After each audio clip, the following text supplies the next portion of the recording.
He's our good friend of the program from CBS and his Inside Access program in Baltimore, Maryland, every single day. And I don't know the hours, but we'll get it from him right away to make sure that we get the promo out there because he had Sean Payton on yesterday. Jason La Canfora here on the Rich Eisen Show. How are you, Jason?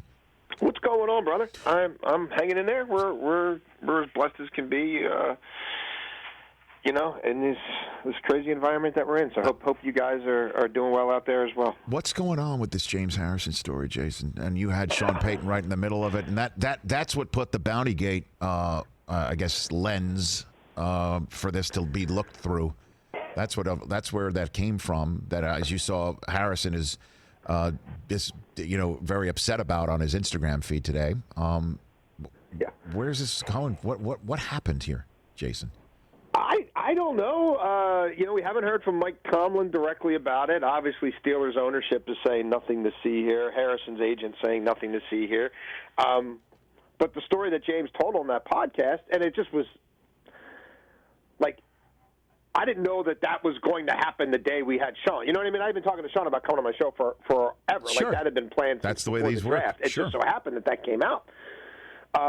Within an hour or so of us having him on air, or a couple of hours. So I just figured we might as well see what he thinks of it, since he obviously fought the league in a way that few have, and he disputed a lot of the claims against him.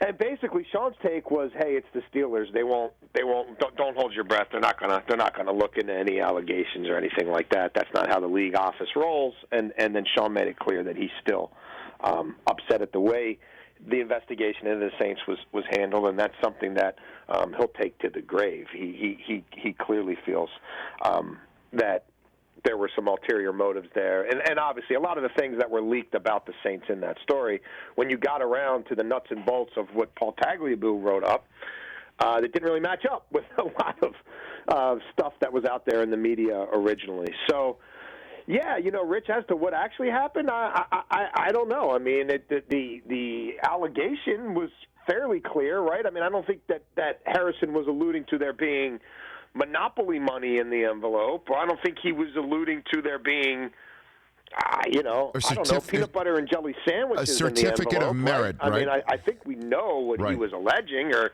the sort of picture he was painting. It's so bizarre, the whole thing, soup to nuts. Do you think the NFL is going to look into this? I mean, I would imagine that they'll put a statement out at some point saying, "Hey, we'll follow up." I don't think it's going to go anywhere. I mean, sort of net. I don't think there'll be anything approaching a Deflategate or a Bountygate type scope to this inquiry. Maybe somebody from the league office would call James Harrison, maybe somebody from NFL security. But I don't think it's going to have tremendous legs, Rich. I just think it's one of these things where the moment that it happened in the situation we're in and there is no sports, and I think things kind of blow up now in a way that if we were in a normal off-season climate and there was baseball going on and the NBA playoffs and all that stuff, I don't think it would be quite the maelstrom that it became. Well, I mean, and talk about burying potentially a lead. Normally it would be a lead if a head coach in the NFL basically says the officiating home office wasn't equipped to handle pass interference and monitor it and perform it to the point where it wasn't one and done, which it's going to be. Sean Payton said that on your show yesterday too, and that's kind of gotten lost, right? I mean, yeah. He also said that the Bucs absolutely tanked the final game of the 2014 season and went out of their way to lose to the Saints so they could get Jameis Winston. Yeah, no, it was quite. I mean, Sean was definitely in a good mood. we had the ball rolling. I think the PI review. He's saying the quiet part out loud, and I think because of his battles with the league office, and he's always been one of the more outspoken. Coaches in the league. He has, he's not afraid of telling the truth or the truth as he sees it. And I think what he said, no one could dispute. It was a mess. The way it was handled from theory to practice, it didn't work. It didn't work in any way, shape, or form. I don't know anybody who thought it looked good.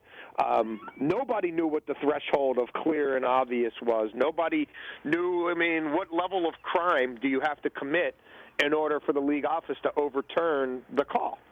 And then one other thing I want to hit you before I let you go, because I know you've got your show coming up again, 2 to 6 p.m. Eastern every single weekday. You and Ken Weinman on 105.7 The Fan Radio in Baltimore, Maryland, with Inside Access, where you had Sean on yesterday, and I guess DJ Khaled today, huh? 3 o'clock, talking about the All-In Challenge. Thanks, Rich. I was going to go there, but you saved me from being a complete pimp. So no, it's okay. It's my pleasure. Let me pimp it for you. Words I never thought I would say without a hint of irony. What's the deal with Cam? Why doesn't he have a gig right now, Jason? It boggles my mind. I think the Ravens, here where I do my show, should bring him in. You going to tell me he's not better than RG3?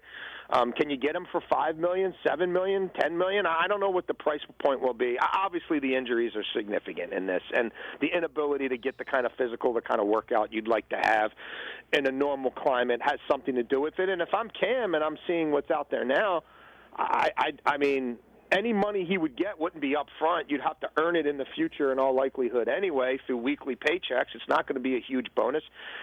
You might as well continue to get healthy, do your thing, and see what's on the other side of this. And unfortunately, there will be injuries if there is football. We know that much. So I don't think Cam is really pressed right now. I don't get that sense from anybody in his camp. This hasn't been a good quarterback economic climate for pretty much anybody except for, Ryan Tannehill and a couple of other exceptions. So you might as well wait it out. Thanks for the call, Jason. Nice scoop yesterday, brother. Anytime, dude. Would love to get you back on next week if you got some time. You know how to reach me. You got it. I will. You got Thanks. it. You're the man. Have a great weekend. That's Thank Jason you, Canfora of CBS right there. Hey, you watched all the way to the end. Thanks for that. Watch more right here.